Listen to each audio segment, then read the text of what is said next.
Cholesterol is something we need to keep tabs on. Too much of it is bad for our heart. But what is cholesterol and what do you need to know? You hear the ads about it all the time on TV. Today, to help explain it all to us, is our special guest, Dr. Laurie, the Health and Wellness Program Coordinator for the Springford Area School District. So, Laurie, thanks so much for being with us. Thanks for having me. Let's start out with the very basics. What is cholesterol? Cholesterol is a normal substance that's found in our bloodstream, and even though it has a bad rap in general in the world, It's actually a really important thing because cholesterol is used as a building block for all the cell membranes of every cell in our body. So without cholesterol, we wouldn't even be here. But too much of it, not a good thing, right? Absolutely right. The concern is when you have too much cholesterol or a high cholesterol, then you're really getting into serious risk for heart attacks and stroke. Okay. Where does cholesterol come from? Cholesterol is manufactured by our body. 70% of our body's cholesterol is actually made and recycled in our body, and 30% of it comes from our diet.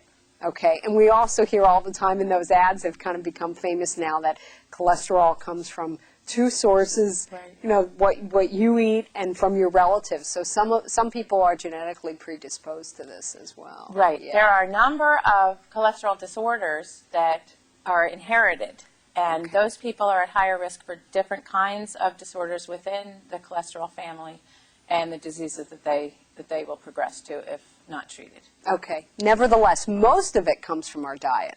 Most of it does come from our diet. Okay. And when we're talking about our diet, what kinds of foods are we talking about? Well, we've all talked about fat, and again, fat has a bad rap, but we do need fat. Fat is an important building block, and it's one of the basic food groups that we need. But what we need to clarify is that there are some bad fats. One of them would be called trans fats, and the American Heart Association recommends that we don't get more than 1% of our daily calories from trans fats. People can read labels now because these fats are now required to be on labels.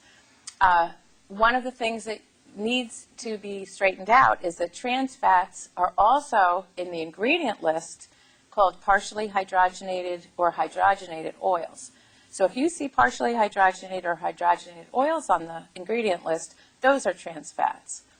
They originally were used by the commercial food producers to help stabilize and increase shelf life of their foods. And they became under widespread use, and now we've learned that they're not so healthy. And those are in all those snack foods and baked goods and things like that, so that they can sit on the shelf for months and still be Exactly. It has to do with fresh. needing less refrigeration, and it also gives texture and things like that. The other kind of fat that is getting a bad rap is saturated fat.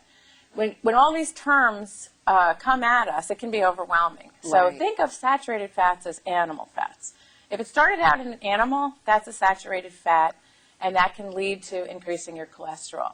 Examples would be fatty meat like beef or fatty pork, or dairy products that started out with whole milk or cream, such as whole milk, ice cream, high-fat cheeses, and butter, of course. Great.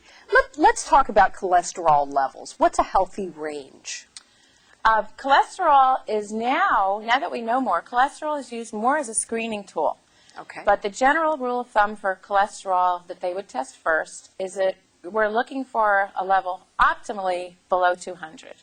If it's from 200 to 239, then you need to start paying attention and making some lifestyle changes. When you get to a cholesterol level over 240, that's when we feel the need to be a little bit more aggressive. Lifestyle changes for cholesterol would include common sense things that we should all be doing, such as having an active lifestyle, exercising on more days of the week than not, eating a heart-healthy diet, and maintaining a healthy weight. Great. How about good cholesterol and bad cholesterol? Because we hear about that a lot as well. Yeah, we really do, and it's really kind of simple.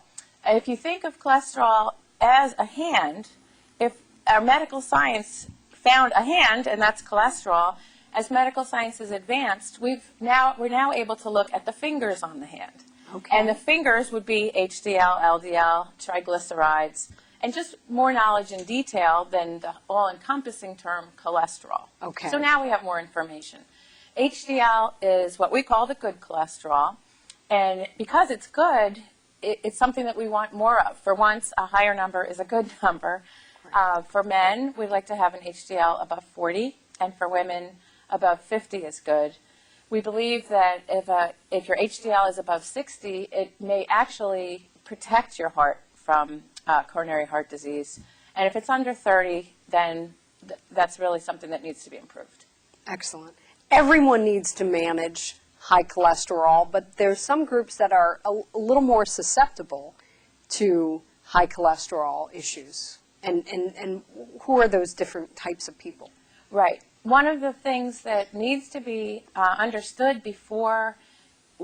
so you can understand why LDL is the bad cholesterol, is that the risk factors for coronary heart disease are really important to understand. Some of them you can't change, and some of them you can change or can at least work on.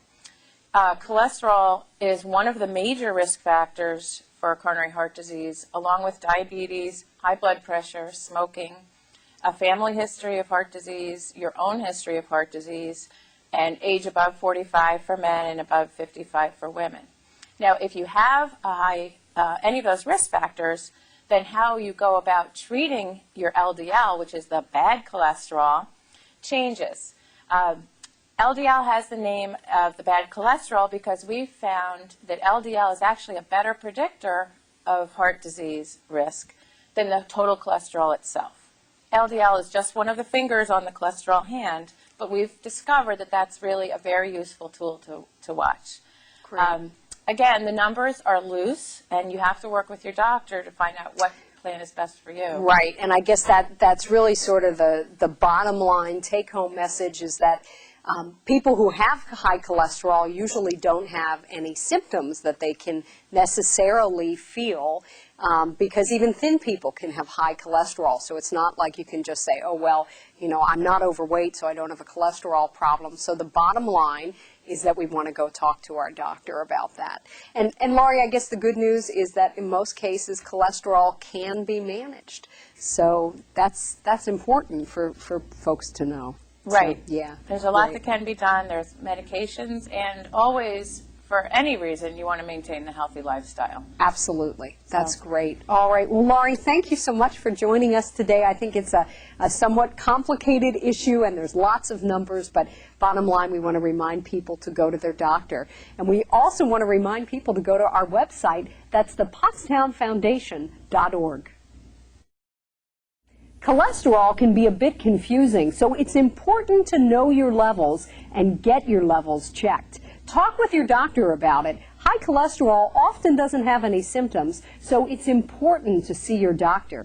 Be sure to eat well and exercise. That will help control your cholesterol levels. Too much cholesterol can clog your arteries and lead to heart attack and stroke. For more information, visit our website, www.pottstownfoundation.org.